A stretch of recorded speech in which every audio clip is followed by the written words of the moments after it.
I'm really happy that you're all here today. So I like to give a little bit of a background of me so people know where I'm coming from.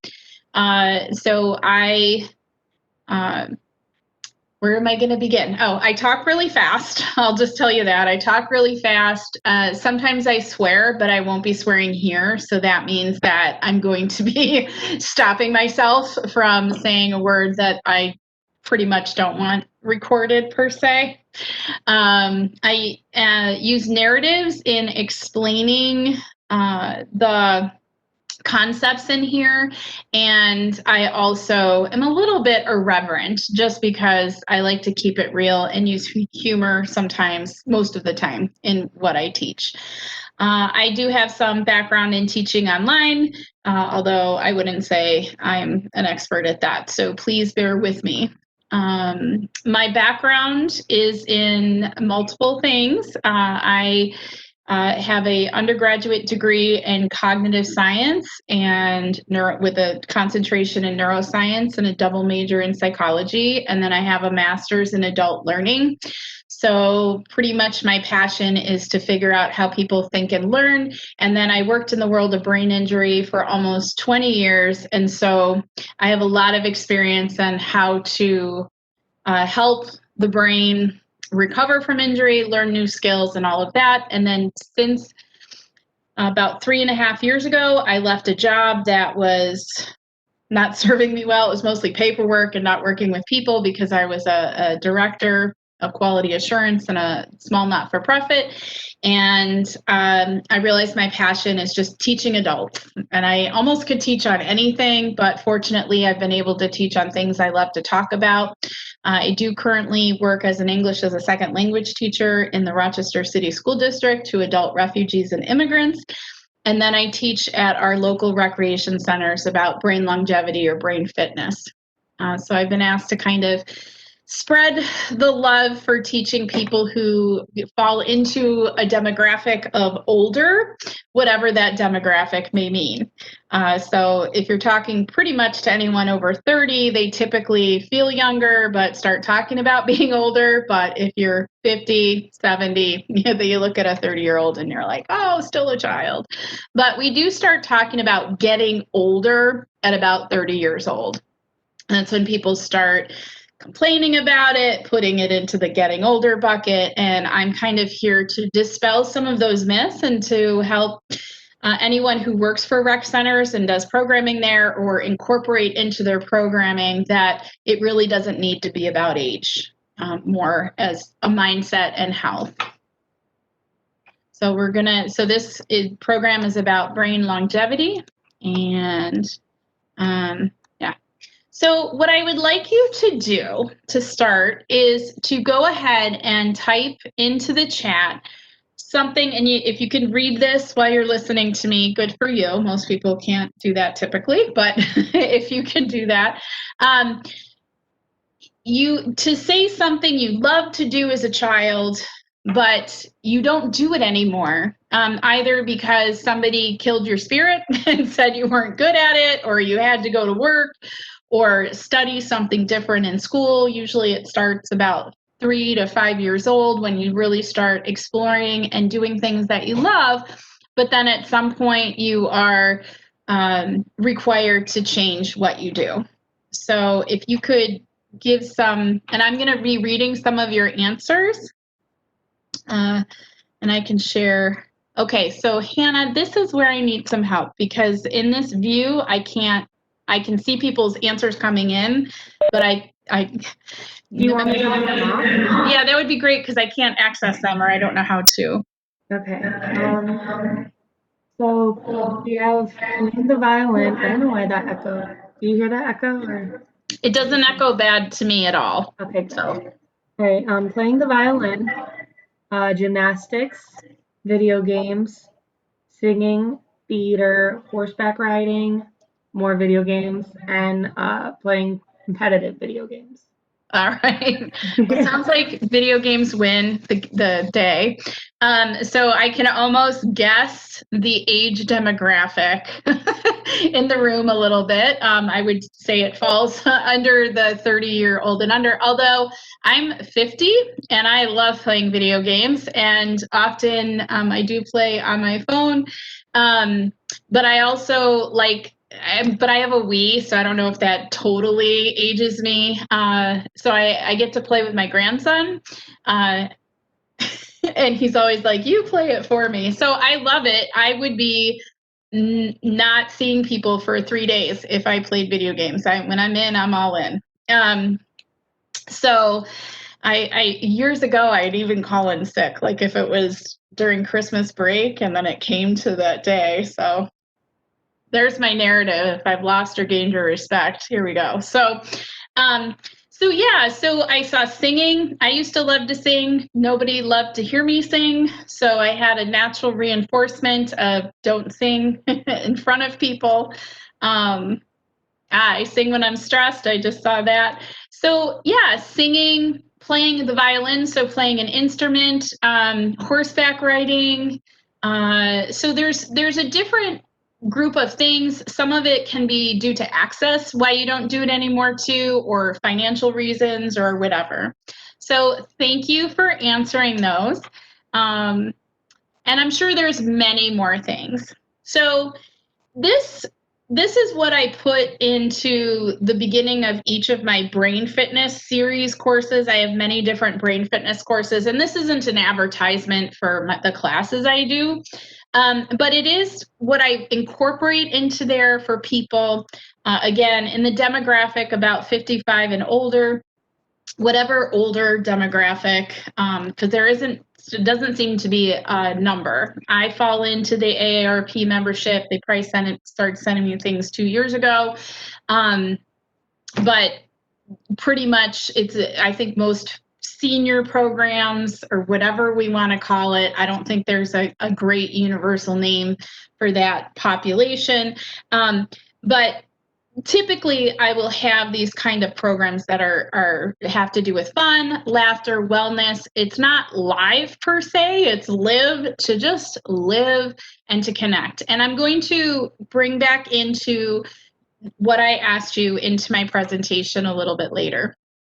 So, but it's really about these things. What I am going to talk about that's different than my typical presentations is how to incorporate it into a digital world, because I do believe that with the older demographic and the risk of COVID being much higher for people who are in the older demographic, that a lot of programs are tending to a digital model on Zoom. So the biggest key, what I like to teach is, and then talk to rec center people about what to do, is to have those things that promote, stimulate the mind, nourishes the brain.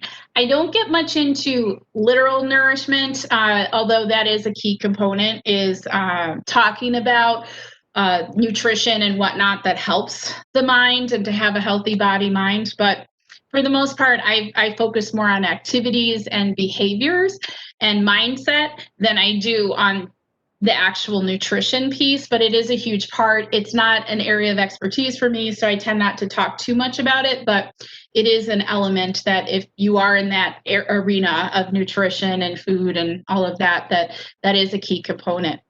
The one thing I really, really want to emphasize, so one of the things I said that was a piece of this is mindset. And when we start saying when we're older, is that the brain will deteriorate no matter what your age if you don't stimulate and nourish it. And that's what I think people forget. We often tell kids, you need to play outside, you need friends, you need a nap, you need to not be playing video games so much, although some may argue, especially since it's $1 billion job at this point, like you can make a lot of money, it's an industry. You need to be physically active, you need to be reading, you need to be learning, you need to be doing all these things. Whatever a kid needs, an adult needs as well. And that doesn't change just because you become an adult. And that's what I think a lot of people tend to forget. And because of the ever wonderful activity of work and needing to survive and make money and take care of our families, which is a huge buzzkill sometimes, unless you're addicted to work, which then it's a great activity to do to feed the addiction, although that can become very unhealthy as any other addictions. But true, and then the sense of accomplishment, I think, comes when you become an adult, and that becomes a huge part of our identity. Most people like to have that sense of accomplishment. And so unless it's goal driven, then we struggle with play and just kind of chillaxing. And in my opinion, and in the world of neuroscience research, it is known, and in other social science research, it is believed that you need to have a balance of all those things. And I think as adults, we tend to hone in. And a lot of it has to do with fear and worry about survival and those sorts of things. So for good reason, but it's an important aspect. But what I like to emphasize with you and then to the people that I teach is that it's true at any age. So what winds up happening as adults retire from work, their value of who they are starts shifting, especially in our society. That's a struggle because we are such a work-centered society. Like our value of who we are is wrapped up in what we do for a living. So when we retire, it tends to shift that. Or we change jobs, we shift with those changes, or like now we lose our jobs. And so that can really give this upsetting, sort of unsettling feeling. Now, I'm not saying that's a bad thing. I'm just saying that that's a typical response to those things.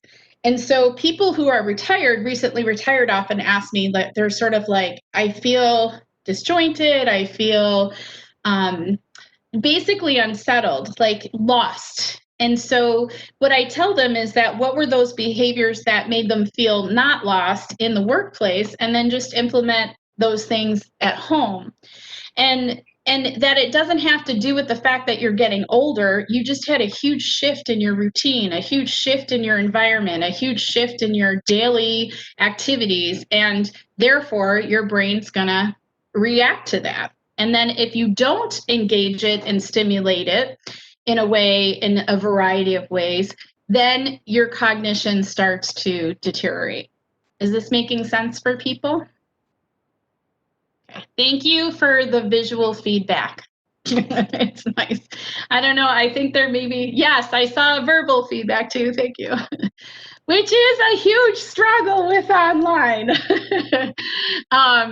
I had to do Zoom classes with my English as a second language world, and never mind the challenges of just trying to get people connected. But it can certainly be a challenge. And then to have people, like this. All right, yeah, so you have the very little like visual feedback. So again, on that theme that our human brain, opposed to our non-human brain, but the human brain does continue to grow and change in every age, at every stage of our life. The only time that it is challenged, or it may not, is if it's riddled with disease, and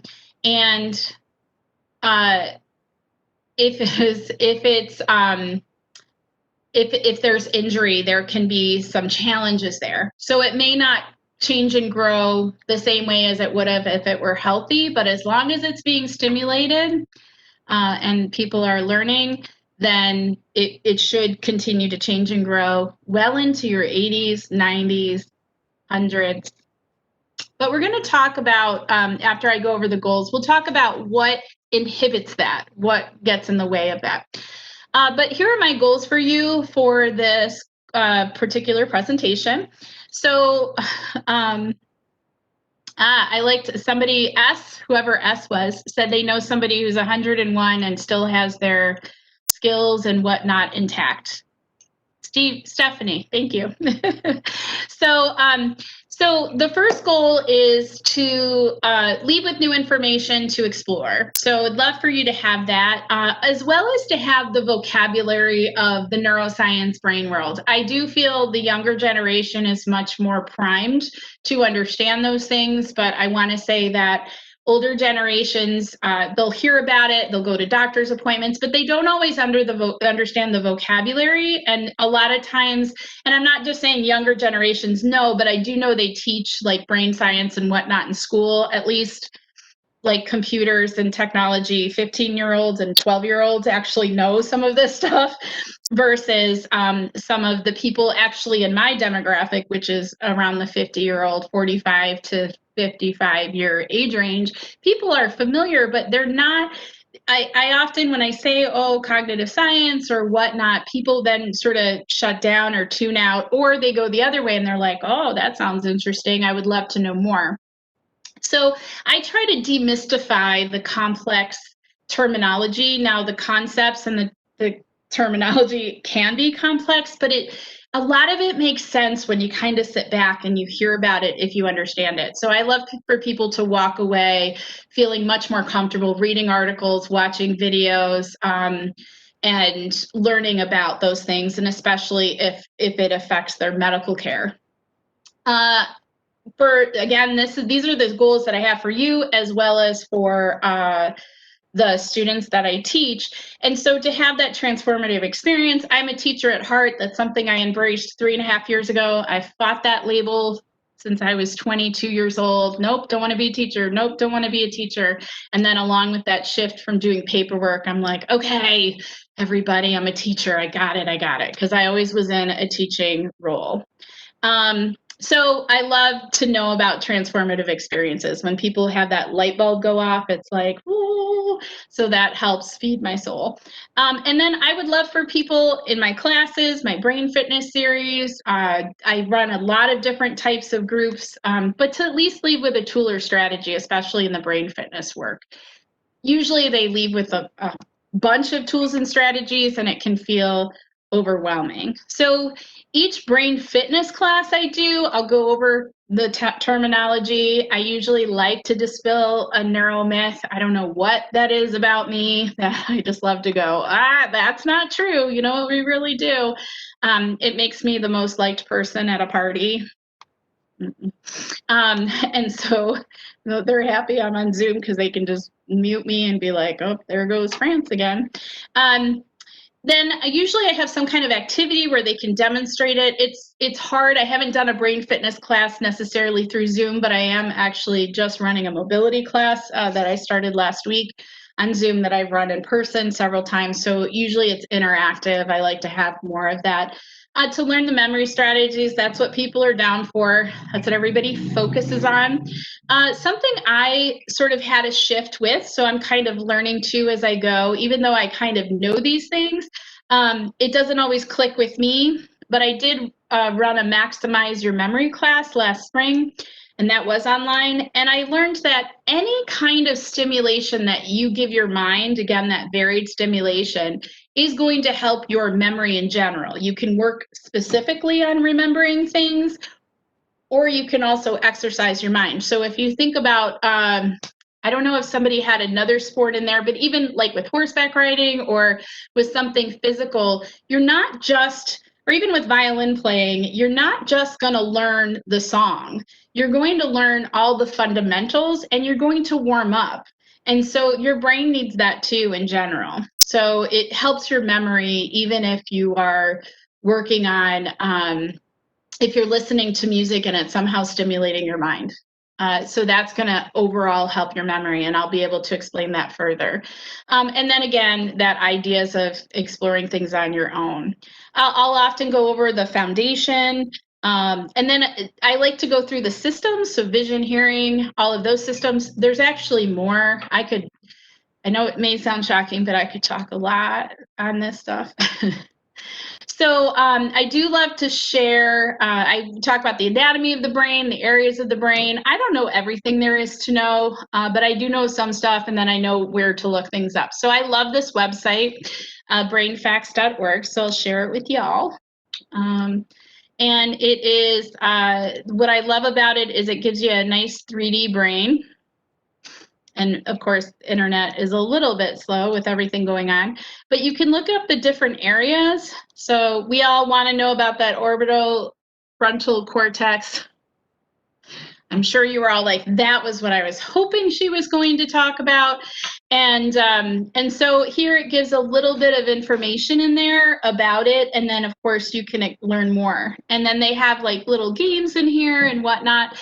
And so often, if you really want to learn those, I had a director once call it the complexity, like a rec director. She gave me a term, the complex vocabulary or something, like the entorhinal cortex. Sure. Yeah. Wanted to know where that was and what it does. So it's a cool little place that if you want to get lost into, I don't know how long you can get lost in that, maybe 5 minutes. But it's kind of fun to look at. It's good though for people who are interested in that area. Oops, am I in the right one here? Am I in the wrong one? Yeah. Oh no, I'm in the wrong one. Sorry. I'm trying to get back to my thing, and I know you can't see the little windows here. All right. I cannot. Hold on a second.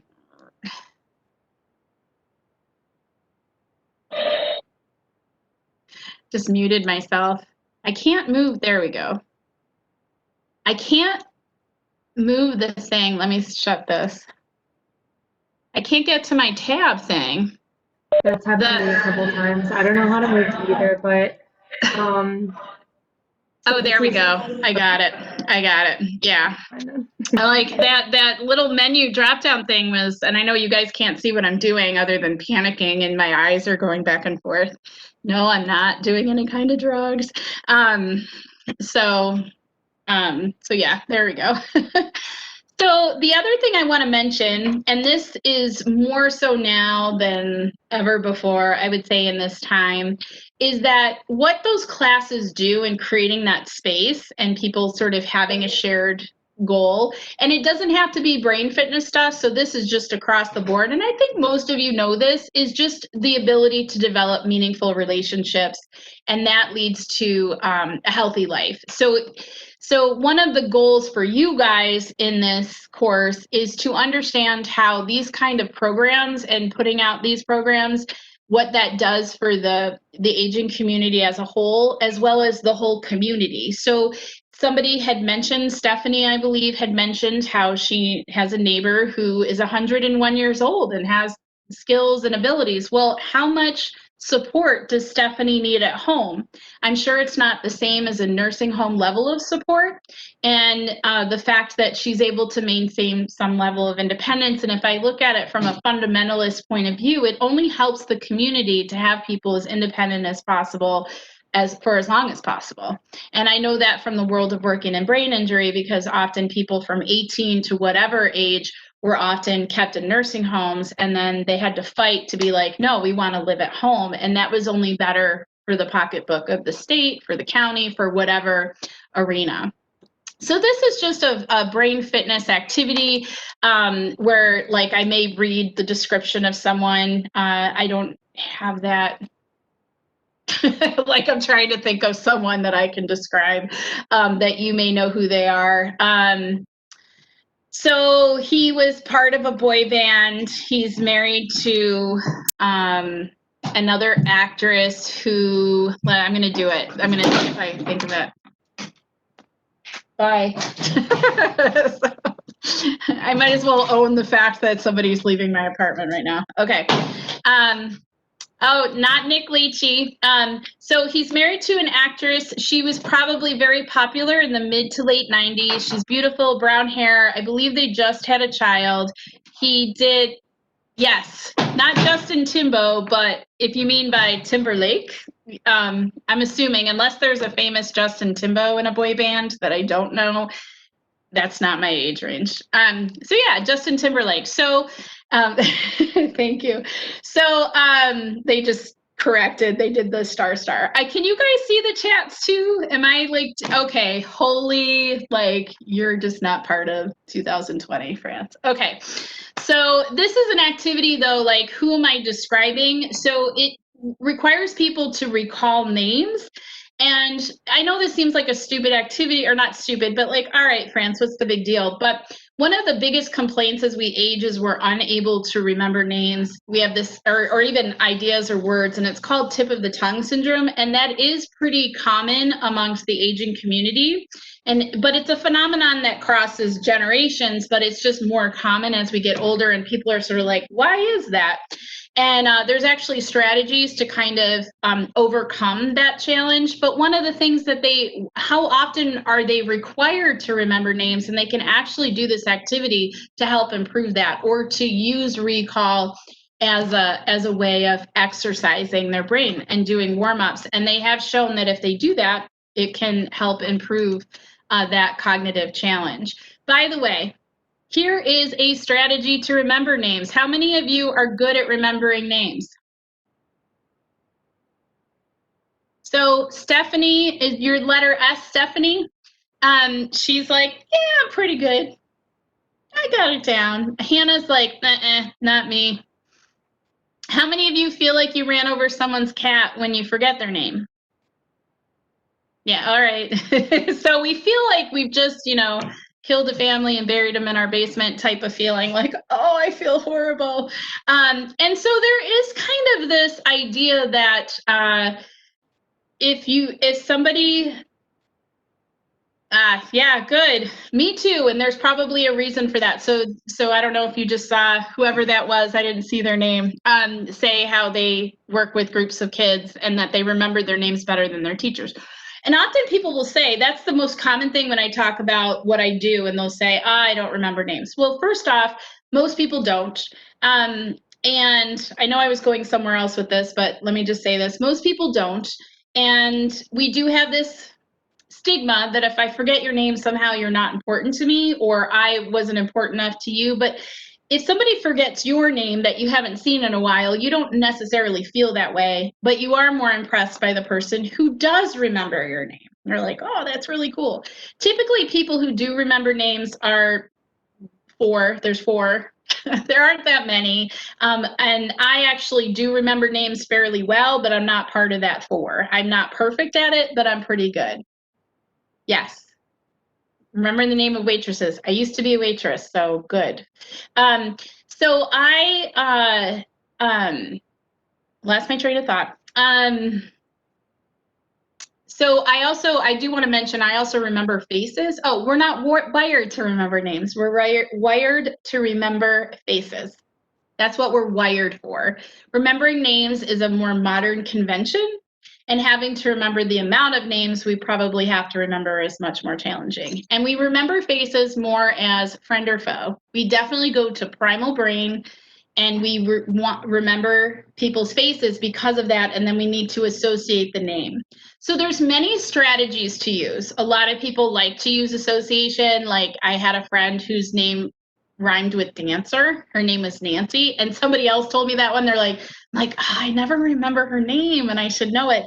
And somebody said, oh, I always remember because her name's like Nancy, and then her last name rhymed with dancer. I'm like, oh, I will never forget her name. So we all have those things.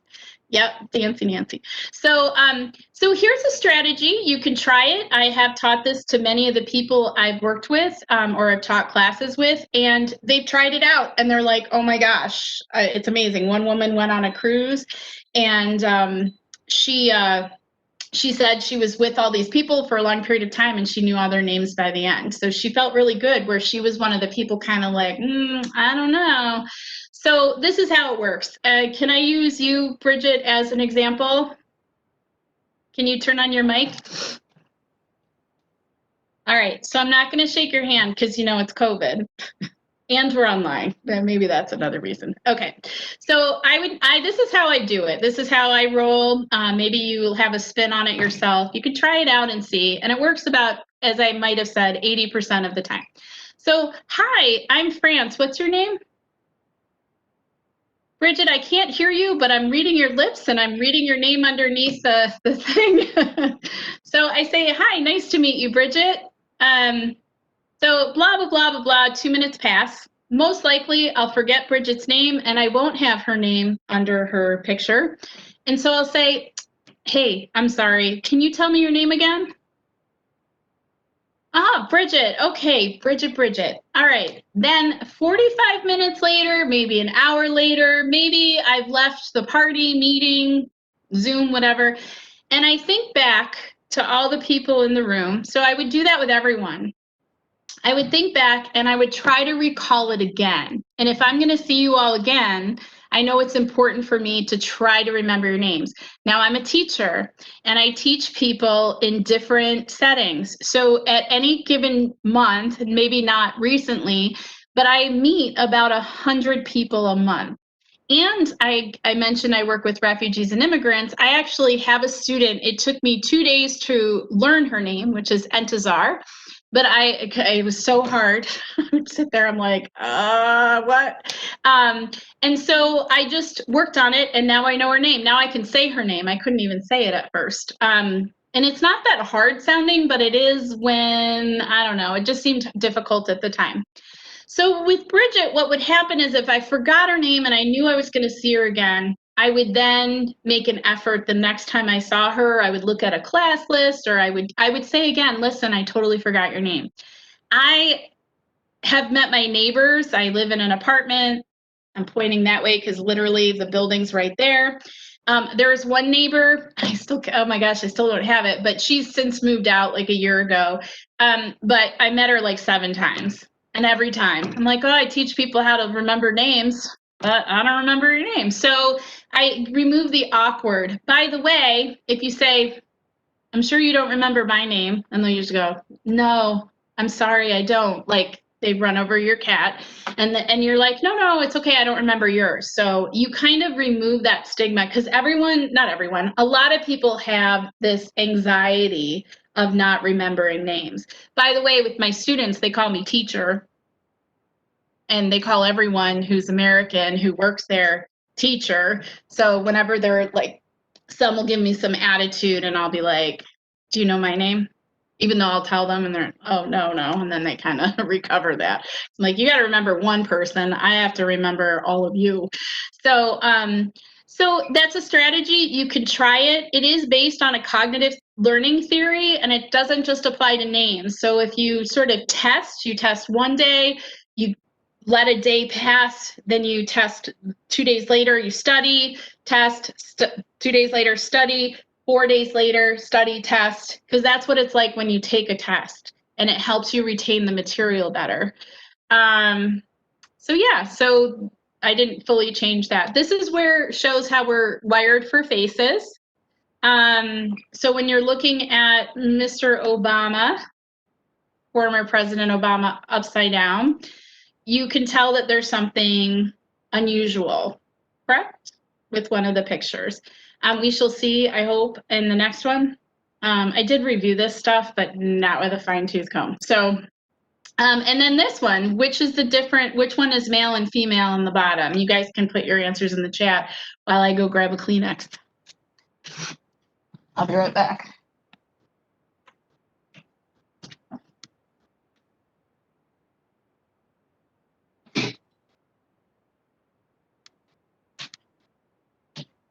Okay, oops. As I trip over my cords. Okay, left is female. All right, so what's the majority, would you say, Hannah?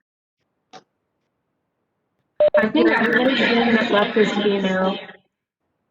Okay, so it's the same person, and all it is a contrast. And so the more contrast there is in the face and the features between dark and light, we tend to see it as more feminine. And the more neutral, the more similar the facial features are, we tend to see them as more male. Hence, like women who may have more manly-like features and vice versa. That makes sense to people? So it's the same person. When I looked this up, I actually can't remember if they're female or male. So there's our Barack Obama thing. So your vision fills a lot in compared to trying to go backwards here. You see that? Isn't that wild? I love this stuff. This is my favorite stuff because this is what got me into brain science mostly was the facial stuff because I tend to remember faces really, really well. But now that I'm older, it's not as good because I tend to have a lot of false positives. Like, did I meet you before? Or maybe people just don't remember me. This is the other thing that you can see that we're wired for faces. And we're so wired for faces that, and human faces versus animal faces, they're actually live two different areas in the brain. So I often teach these factoids, and these different things. Oh, it's called pareidolia. I'm not even sure I'm pronouncing that correctly, but sorry, Hannah. So we'll see patterns. Our brain is wired for patterns. We're all adults in here, right? So this is a cute little website that shows pareidolia, where you see faces in objects that don't have them. It's why we have emoticons. A happy face, a smiley face is just a colon with a parenthesis. And that's why we see it as a smiley face. Neuromyth, not that I expected to read this, but that you lose neurons as you age, not necessarily true. Our brain is constantly growing new neurons and pruning back neurons, depending on the interaction. I'm just going to cut over to this presentation. I want to make sure. So there's something I call the deterioration of aging, what can happen, or deterioration of isolation. So let me stop sharing for a second, just because then it will help me. How do I stop share? Is it that stop share button? So I call it the cycle of deterioration as the more our systems break down, so that does happen when we're aging. We have our systems break down. So what are our systems in our body? And you can, Hannah, if you can read them. So we have digestive, kidneys so far. Okay, and let me be specific because clearly I wasn't. Sensory systems. What are our sensory systems in our body?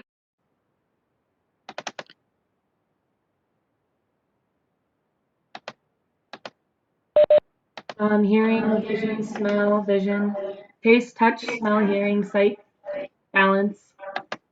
Good, and I'm glad somebody mentioned balance because that's a huge one, and it has a huge impact. So I'm going to share again. Let me do that. So yeah, bye Stephanie. Thanks for joining. So yes, the sensory systems include balance, vision, sight, taste, touch, and hearing. And vision. Did I say that already?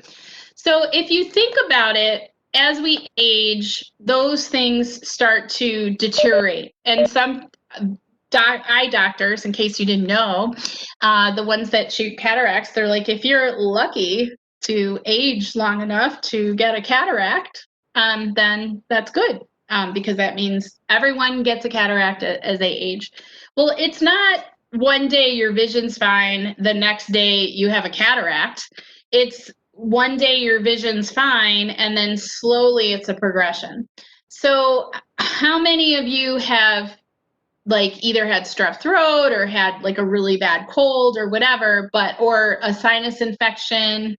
Yeah, or bronchitis. Hopefully none of you have had COVID, but once you start to get better from the medication, you all of a sudden realize how sick you had been for weeks, right? It's this progression, and a couple weeks ago, I just thought I was feeling tired, but actually I was getting sick. And so what happens with cataracts and hearing loss, it's usually a gradual progression that most people don't even realize. And how many of you have been with that parent, grandparent, whoever who's older, who's losing their hearing, and for some reason it is just like one of the worst things to admit, right? And often balance, you start to lose balance. So what winds up happening is if people can't hear, and I remember my mom going through this because she actually had a virus in her ear, so she lost part of her hearing. So she didn't like going out at night to eat and all of that in restaurants in about her 60s because she's like, I just can't hear people. So she started to stay in more. And it became this cycle. Now, my mom's very active. She's 83 years old. You wouldn't necessarily, she looks about 20 years younger. But because she's very active. But what can happen is you're not getting the visual stimulus. You're not getting the auditory stimulus. And if you're not going out as much, you're not getting the physical stimulus. And when you're not getting that stimulus, what's happening to your brain? It's not being stimulated. Yeah. And so that's going to impact your ability to remember things and to communicate and all of that because your brain's not staying active. Is this making sense to people? But what can happen is if somebody falls or they really can't see, how do you combat that? So combating that by going to the doctor, being on top of the health problems. And then for those, and a lot of people who are aging do struggle with falling, and that's a scary, sometimes it's months of recovery.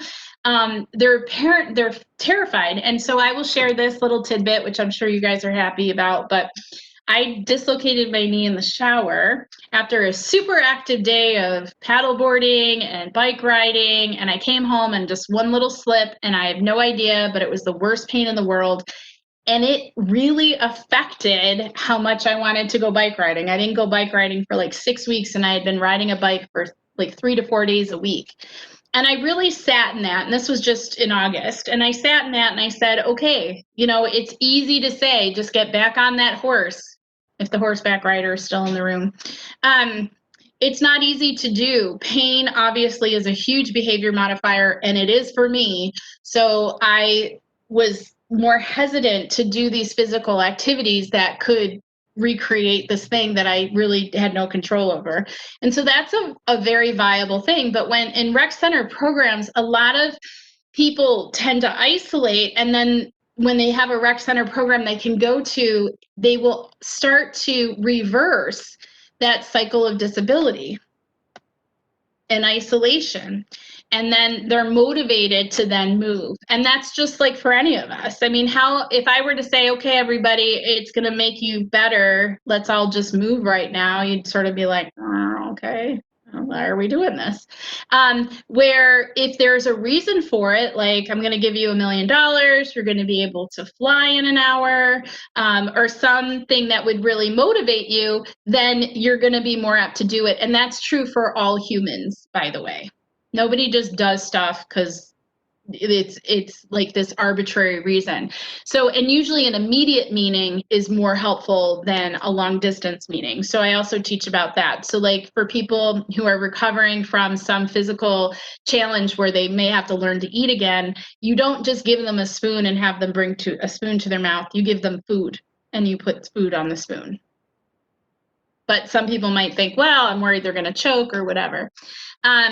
So is this making sense to people? Does anybody have any questions so far?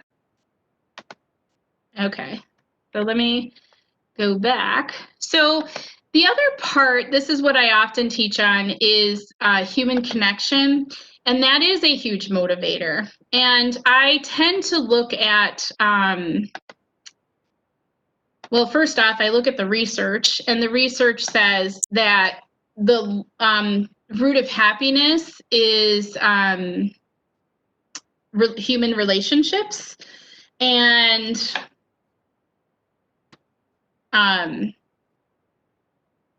here are some good reasons as to why. I can't see them because of the way the screen is. Sorry.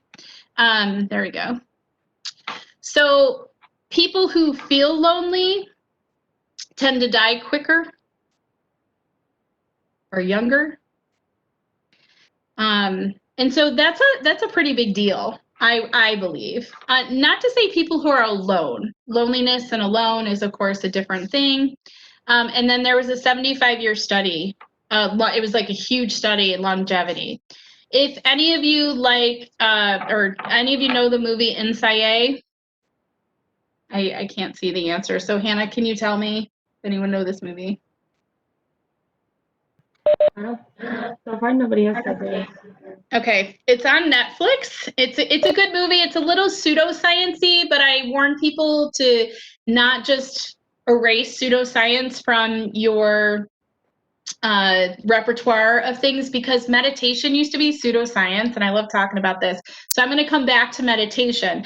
But this is Marina Abramovich. Some of you may know her work. She's a performance artist, and she was in the Met, and she did this eye gaze thing where people felt the emotion. And they do say about 7 minutes of staring into somebody's eyes, and no, not staring into, looking into or gazing into. Staring is different.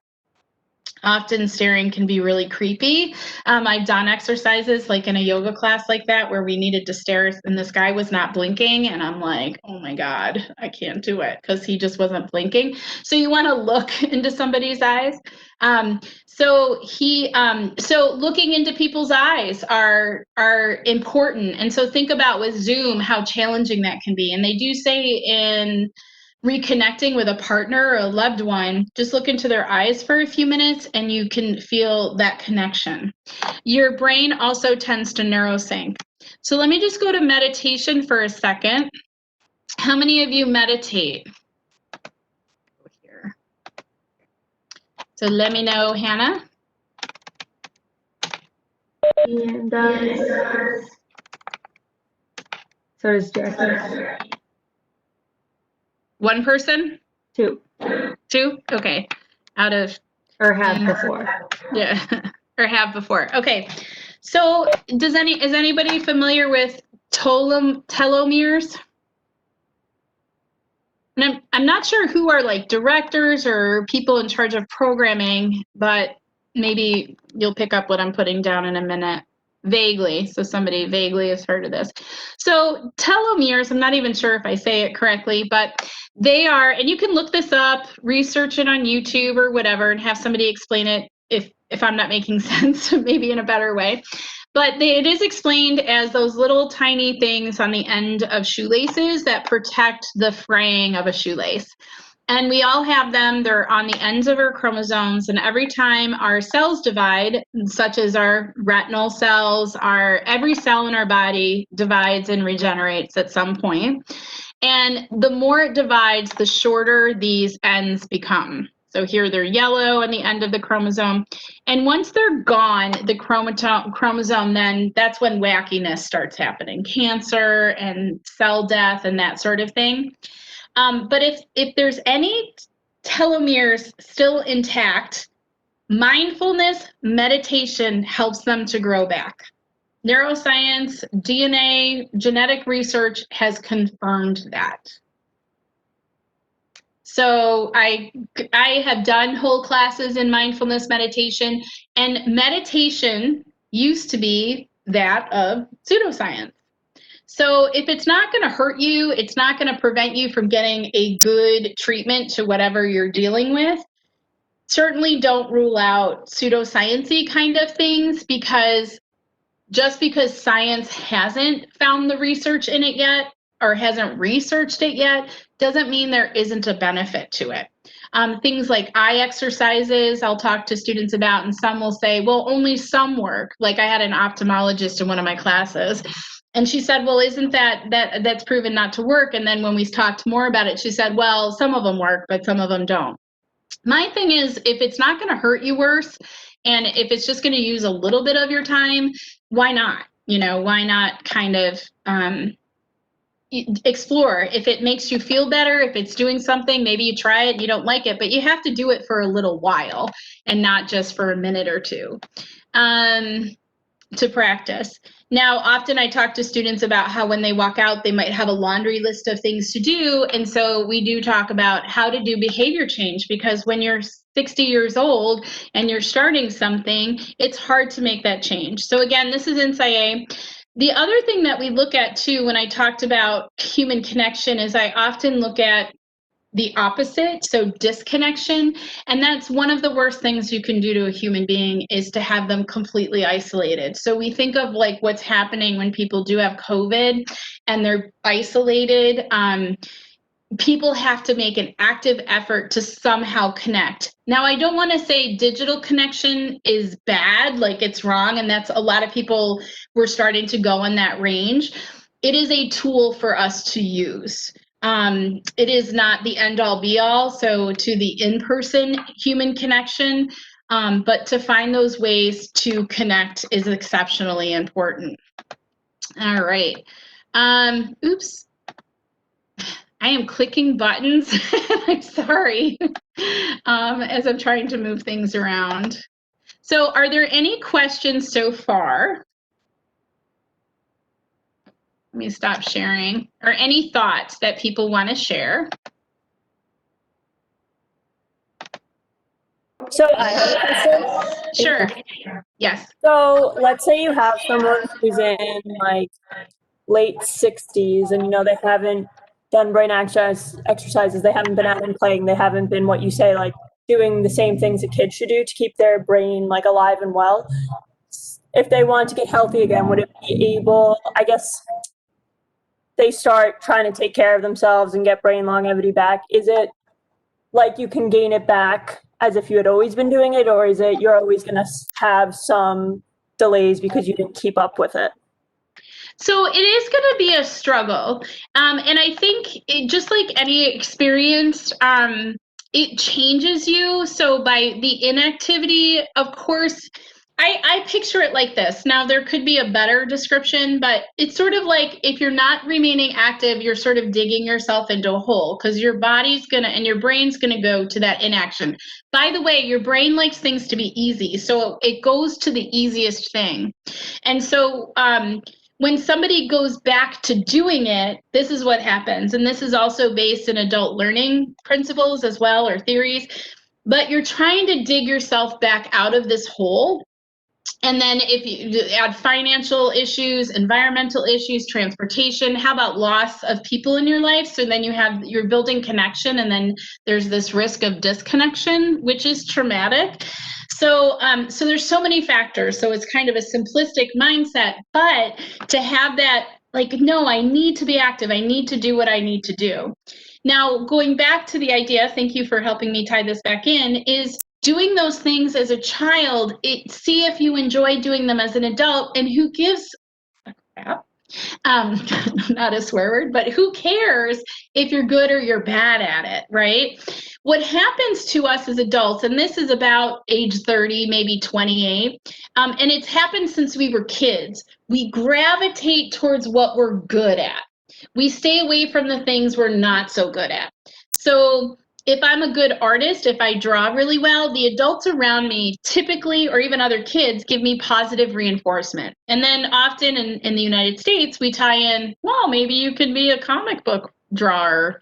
Maybe you can be a book artist or whatever. And then we move it into a vocation.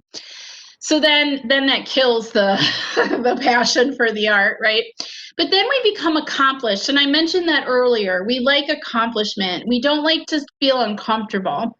For those people that are young, that don't mind uncomfortable, and they like keep, just taking risks, and they don't care, and they're not afraid of looking dumb or not feeling accomplished, those people tend to have this very rich older years, where adults, especially people right now, they are from a generation, or a couple of those generations are from like the shame generation and the ridicule generation, and it was much different 40 years ago, 50 years ago. Children were not cultivated and fostered like they once were. They're like, stop daydreaming, get serious, and they just had a different mindset. So people carry that with them as well. But again, I mentioned I work with adult refugees and immigrants, and I have one woman, she's been in the United States for 24 years. She was a young adult when she came here, like actually she was a teenager, she was 17. She didn't learn to read English. And so now she feels, and she's young actually, but she feels uncomfortable because she feels uncomfortable. She's in this new environment, she's putting herself out there, and that's what people need to adjust to. So for the person you're talking about, is you want to say it's okay that you screw up, it's okay that you don't feel comfortable. That's the point. Now, I don't want anybody to feel uncomfortable that they're going to be re-traumatized, or it causes them a great deal of anxiety. But if you let people know, hey, it's no big deal. So now I've learned, I mean, I don't like it when I screw up, but I screw up all the time. And so, and I have to remind myself, I'm not accomplished at everything. When I went back to get my master's, I was swearing through one of these classes, and I go, what do they mean by this? Ethnography? I don't know what that is. Why? What's this document I have to do? And I was really annoyed. And then I read this in one of my chapters, and I go, oh, that's me. Oh, yeah, that's the point. I don't know what I'm doing. That's why I'm here. If I knew what I was doing, I wouldn't necessarily, I mean, I need the degree, but you know what I'm saying? It's like, that's what I'm here for. I'm here to learn. I'm not here to be reconfirmed that I know everything there is on the planet. I saw that. I couldn't read all of it, so thank you. That's a good, did I answer your question? I can't remember who asked it. It was me. You did. Okay, good. So, and I think a lot of support, I think letting people know it's okay not to be good, and to play, like that's the key point, is to play. And that's what a lot of people struggle with. Like, oh, I can't really play the piano well. But it just by doing it helps you. I do want to let you guys know I had an actual student. I had a student who was 98 years old. She just turned 98. She was 97 in my class. You'd guess she was about 60. And last December, I remember, because I did teach up until everything shut down for us in March. And I think she was in those classes, but I can't remember. But I do remember December, her saying to me, now, France, the one thing I have to worry about right now is if there's enough snow for me to go skiing. She goes, nah, not downhill skiing. I stopped that like 30 years ago when she was 67. And she goes, cross country skiing. Everything I was teaching about, getting outside, looking at nature, all of those things. She learned a new language at 44 years old. All of these things she did in her life had helped her to have sort of this young spirit, and she was very seemingly healthy. I don't know if she never shared that she had any health problems. I'm sure she did at different times, as we all do. Don't we all have those? So these are some things that can cause further aging. I just want to throw this in here. Our memory gets worse as we age, not necessarily. The reasons our memory gets worse as we age typically is what happens. So when we're young, we say we're too busy, it might not be as important, or I just forgot, or I'm ditzy, or whatever, I'm hungover, whatever it is. As we get older, again, around 29, 30 years old, we start worrying about disease. So here's the concept that I mentioned about the resources. And Hannah, I'm watching the time just in case you're wondering. So to know also, as we get older, I mentioned the work value. When I realized I was going to be working with older adults, I started to get really excited and thought, you know what, I have a lot to say, and I'm a spring chicken, as I say, kind of an older person's term. But I think I was like 40, I was like 47 years old, and, in most terms, youngish. And I feel like I have a lot to share. And then I realized, like, oh, I'm sure that somebody who's been here twice as long has much more that I can learn from. I mentioned how it decreases costs. It creates this community of helping. And of course, our culture is often criticized with how we just sort of push older people aside. And so it's a way to kind of put them in the forefront. Another thing just to remember is the best way to learn how to serve your community of older adults is ask them. Sometimes they may not know, so you may want to definitely give them those options. Say, would you be interested in a class like this, a class like that? And really, just like you would want choice, everybody wants choice as an adult. And that's a huge adult learning principle. And then incorporating them. So one of the programs I work with, Penfield Rec, they have, and you may or may not be familiar with them, but they have something called the DEAR program, DEAR. I'm not even here to promote. I didn't even ask permission if I could, but I know the director would be fine. But she has the participants also provide programming as volunteers. They come in. I don't know if some of them are actually paid, but they create the programs too. And some of them had never presented before in their lives, so they're learning a new skill. They're putting themselves out there and learning how to provide these informational things. Often it's about history or music or something like that. So I think I covered it all. Let's just check in for a second. So do you all feel that you have ways to promote a healthy brain at any age? I guess I'll do it this way. Yes, no, maybe. I mean, there's many more ways, but at least some ideas. Thank you, Guinevere. I like that name. Thank you for your feedback. And I did see the comment about somebody who's an ESL teacher. The deterioration, it would be good if I spelled this correctly. See? Yes, I meant deterioration. And then, oh, good. I love finding spelling. It's a curse. This is my curse right here, is finding spelling errors and things I've checked many times. And then to be able to provide reasons why community recreation is a huge resource to the aging community. The challenge, I think, right now is the format that we're in right now, as far as having to use whether it's WebEx or Zoom. I'm impressed that when I say Zoom, the thing doesn't just shut right off. So yeah, and I don't know if we have time for a few questions or if we're done. And If anybody has any questions, I can stay later. So Hannah's saying, if you have any questions for me or any comments, I did see the ESL comment, but just the first part of it about your mom being an ESL teacher, which means English as a second language. Yes, Guinevere. That was just like a tidbit.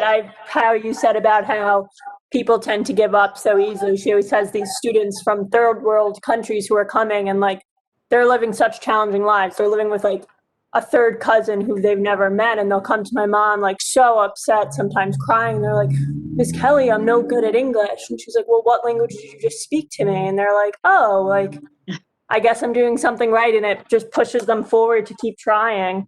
Yeah, I do this thing where the students introduce themselves. So they'll say like, I'm France McCloskey, I'm from Iraq, I speak Arabic, and then I'll go, and they're like, a little English. So one of the languages in my class is a little English.